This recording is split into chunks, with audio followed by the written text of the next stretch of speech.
संभल को किसने बनाया कश्मीर? बुर्के वाली दो महिलाएं कौन, जिन्हें पुलिस ने पकड़ा तो पूछताछ में लगी रोने। बिलाल, नईम और नोमान की मौत पे बड़ा खुलासा। अखिलेश पीट रहे छाती, कमिश्नर ने खोला साजिशों का सच।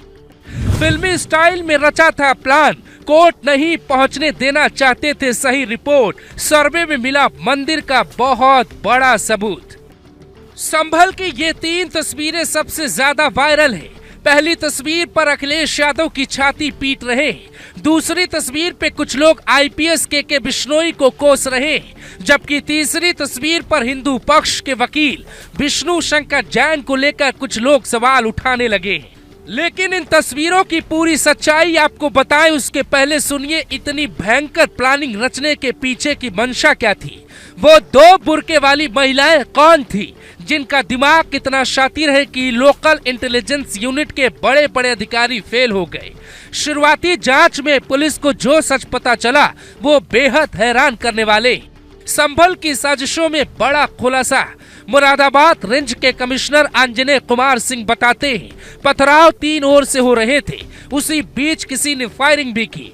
असलहे कहां से आई, पत्थर कब कब इकट्ठे किए गए, असली मास्टरमाइंड कौन है? सीसीटीवी और लोकल मुखबिर की मदद से पुलिस खंगाल रही है।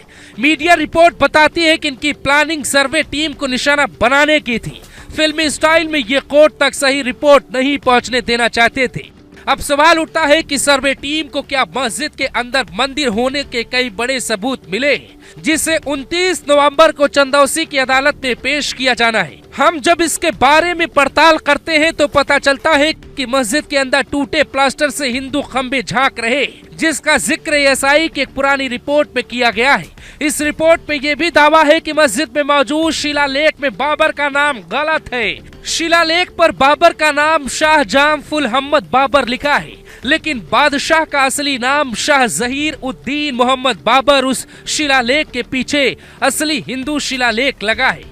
इसके अलावा इस इमारत का टिन गुम्बद पृथ्वीराज चौहान के दौर का लगता है। ऐसे ही कई दावों की पड़ताल करती सटीक रिपोर्ट सर्वे टीम ने इकट्ठा की, लेकिन वो जैसे ही बाहर निकली पत्थर बरसने लगे और उसके बाद एसपी ने सर्वे टीम को बड़ी मुश्किल से बाहर निकाला। चूंकि गलियों की भीड़ आ रही थी, छतों पर महिलाओं का पूरा ग्रुप मैनेज कर रहा था, जिनके हाथों में पत्थर थे, चेहरा बुर्के से ढका हुआ था। उन्हीं में से 2 महिलाओं को पुलिस ने पकड़ा, जिन्होंने पूछताछ में ये कबूल किया कि उनकी प्लानिंग बहुत बड़ी थी। किसे कहां से एंट्री लेनी है, कब पहला पत्थर चलाना है, सैकड़ों पुलिसकर्मियों से कैसे भिड़ना है, सब कुछ पहले से ही तय हो चुका था। ये खुलासा सुन खुद पुलिस भी हिल गई। ऐसे में आप समझ सकते हैं कि सर्वे टीम की सुरक्षा करना कितना गंभीर मसला था। गनीमत ये रही कि उनमें से कोई चोटिल नहीं हुआ।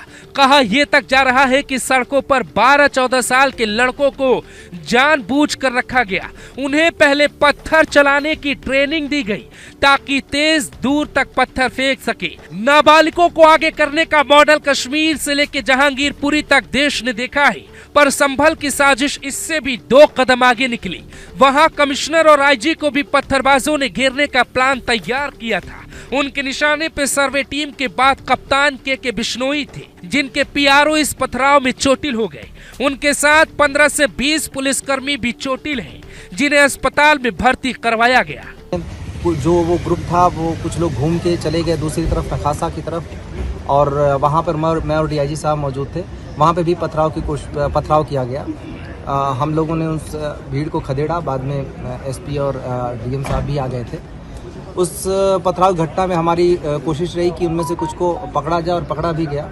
उनमें 2 महिलाएं भी पकड़ी गई जो छत पर से पथराव कर रही थी, और काफ़ी कुछ 5-6 लड़के भी पकड़े गए। अभी तक कुल मिला के जो अभी तक संख्या 15 लोगों के करीब डिटेन किया गया। उन लोगों से पूछताछ चल रही है। इस बात से आप अंदाजा लगा लीजिए कि एसपी के बिश्नोई फायरिंग का आदेश नहीं देते तो 15-20 पुलिसकर्मियों की बजाय ज्यादा पुलिसकर्मी घायल हो सकते थे, या ये भी हो सकता था कि कई अधिकारी और पुलिसकर्मी भी जान गंवा सकते थे। शायद इसीलिए एसपी के बिश्नोई खोलकर मैदान में उतर जाते, कानून व्यवस्था बनाए रखने की कोशिश करते हैं।